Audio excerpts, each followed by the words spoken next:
Votre film nous emmène dans un monde complètement à part, on dirait aussi mystérieux, dont le mystère n'est pas seulement celui de son, du chant des oiseaux, mais aussi concerne une certaine notion d'invisibilité, c'est-à-dire de quelque chose qui existe en dehors, au-delà du regard et du contrôle de l'homme. Est-ce que vous pouvez me dire quelque chose par rapport à cette notion d'invisibilité? Justement, le film il part d'un intérêt pour le son, aussi pour la découverte de l'audio-naturalisme, qui est donc une pratique, qui est un métier aussi, mais souvent amateur, mais qui peut être un métier où c'est des gens qui passent leur temps à enregistrer le son des animaux sauvages. Et en fait, c'est aussi la découverte que voilà, il y a des espèces, comme si la condition du sauvage c'était le cachet, l'invisibilité. Le lieu aussi pour cette cachette-là, donc la forêt en tout cas en France, c'est un des lieux que j'ai trouvé comme ça. Et donc avec le son, ce qui est intéressant, c'est qu'il y a toujours cette ambiguïté, vu qu'il n'y a pas le visible, avec l'imaginaire aussi. Donc voilà, c'était aussi comment être entre une recherche, une étude de la nature et en même temps un film où le son pourrait être aussi le déclenchement d'une fiction et de quelque chose de presque fantastique, même si on ne sait pas trop. On reste à la lisière du fantastique, quoi. Mais, on utiliser le son pour ça. Et les lieux aussi où il a été tourné dans la forêt. Ouais, et puis oui, il y a aussi il part de ma découverte de l'audio-naturalisme et de ma rencontre avec des gens dont c'est le métier, qui sont d'ailleurs pas les acteurs du film. Les acteurs ne sont pas des professionnels, mais c'est pas non plus des audio-naturalistes. Voilà.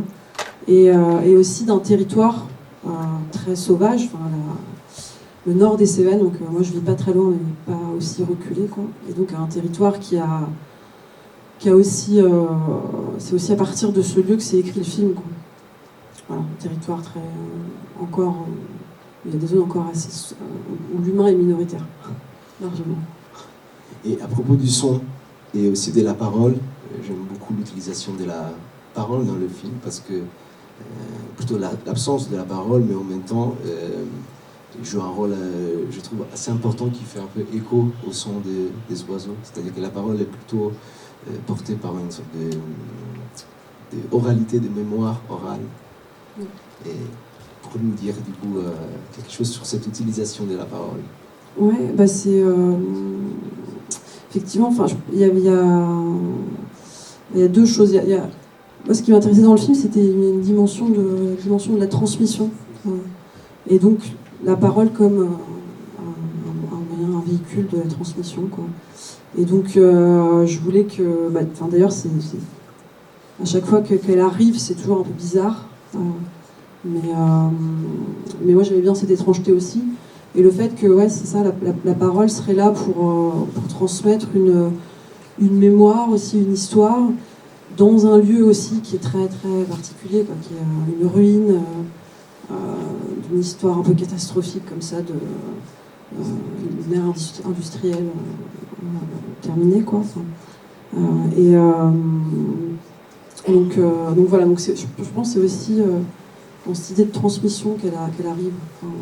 Et d'ailleurs, le personnage de la jeune fille, il est toujours en train d'apprendre quelque chose, en fait, quasiment. Même si on pourrait dire que la transmission est réciproque, c'est-à-dire que c'est pas d'une génération plus ancienne à une plus jeune, parce qu'il y a un rapport de collaboration entre les deux. Ouais. Lui, il est un peu dans une mémoire, finalement, même pour moi, même ses archives, tout ça, tous les sons qu'il emmagasine, c'est comme si c'était déjà quelque chose de l'ordre d'une mémoire. En plus, comme il a un certain âge, il a 70 ans, donc il y a vraiment une matérialité du son et des archives qui m'intéressait, quoi. C'est les bandes Nagra, tout ça. Et elle, à l'inverse, comme elle c'est presque un personnage plus de fable, et c'est elle qui vient un peu, qui force un peu à s'approcher, parce qu'elle communique, elle chante avec, donc du coup elle est obligée d'être proche, d'engager sa présence. Donc il y a je trouve que c'est elle qui entraîne un peu le film dans la fiction, qui fait sortir de la cabane un peu. Et le rapport entre les deux, c'est aussi complètement entre, une présence qui est physique et une personne qui utilise plutôt sa voix pour communiquer directement avec les oiseaux, et l'autre, le monsieur qui est plutôt quelqu'un qui, comment dire, gère la technique. Ouais. Oui. Et du coup, cette complémentarité de la transmission, on pourrait dire que ça se joue aussi sur ces rapports-là. Oui, effectivement. On veut dire que lui serait plutôt du côté des machines et elle de la. Elle est aussi elle lui permet aussi d'enregistrer. Enfin, donc c'est là aussi effectivement une collaboration. Mais, ouais, on peut dire ça. Et toujours à propos du son, est-ce qu'on peut dire quelque part que c'est un film qui se met à l'écoute du monde, ou en tout cas d'un certain monde? En tout cas, c'est ce que j'ai essayé de faire. Donc, ce que j'ai essayé de faire, c'est vraiment le son qui a guidé le montage, image, enfin quasiment tout le film. En fait, on avait presque, enfin parce qu'il y a beaucoup de sons qu'on entend, enfin que les personnages écoutent, donc qu'on avait fait avant, que j'avais monté avant.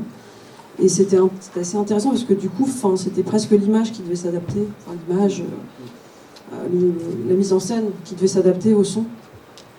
Donc il y a eu moi ces choix comme ça d'images, de plans fixes et d'essayer d'épurer un peu, enfin de faire comme des chambres d'écoute un peu à chaque fois pour pouvoir faire entendre ces sons et aussi de filmer, de montrer les personnages en train d'écouter ou en train de dormir, enfin dans des états un peu comme ça, on a une attention qui peut être assez longue et assez, je sais pas. Donc voilà, je sais pas si j'ai répondu à la question, mais moi c'était un peu le cœur de tout le travail, en fait, le moteur de tout le travail, le son, quoi. Et faire écouter les sons. Et il y a aussi un aspect que je trouve intéressant, c'est justement ce mélange un peu d'imaginaire et de genre dans le film, parce qu'il y a un côté aussi documentaire quelque part, lié aussi au lieu, au territoire qui vous filmez, mais aussi grâce aussi au personnage de la protagoniste, on est amené un peu dans un univers, on dirait presque une fable ou aussi un film d'aventure, aussi dans la deuxième partie, la partie finale avec l'orage. Ouais. En fait, finalement, tout est construit. Même la partie qui ressemble plus au début, finalement, c'est qu'une fiction, on va dire, mais c'est vraiment très, très inspiré. C'est comme si les personnages jouaient leur propre rôle, mais dans une version un peu fantasmagorique, quoi. Donc Jean, il n'est pas du tout du naturel, il est musicien, lui. Et la jeune fille, par contre, elle chante vraiment avec les oiseaux, de temps en temps. Elle est musicienne, elle est très jeune, elle a 14 ans. Et ouais, moi, ce qui m'intéressait, c'était d'écrire une fiction, quand même, et puis d'arpenter, de trouver des moyens, en fait, par le récit, d'arpenter le lieu, quoi. Je pense de traverser cet espace qui était assez incroyable, quoi, avec donc la Lozère, c'est vraiment des falaises et quelque chose de très dur, quoi, un paysage très dur qu'on ressent un peu dans le film, comme quand il prend sa douche à la fontaine, d'utiliser vraiment cet espace comme un terrain de jeu. Et donc j'ai eu la chance de découvrir ce lieu pendant que j'écrivais. Donc ça c'était vraiment, comme je disais au début, je l'ai écrit en partant aussi de ce lieu.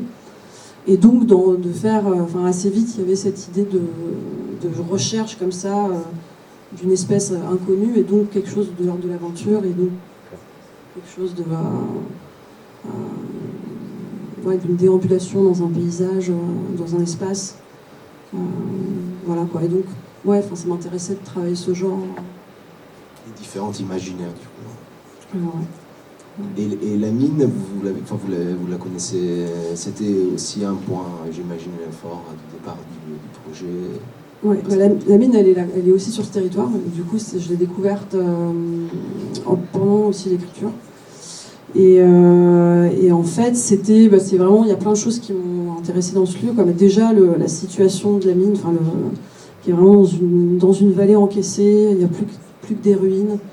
Il y a un truc vraiment comme si depuis la fin du 19e, il n'y avait vraiment rien qui s'était passé à part la végétation, en fait, qui a repris le dessus, mais comme si, un espèce de lieu laissé à l'abandon depuis un siècle et demi, quoi.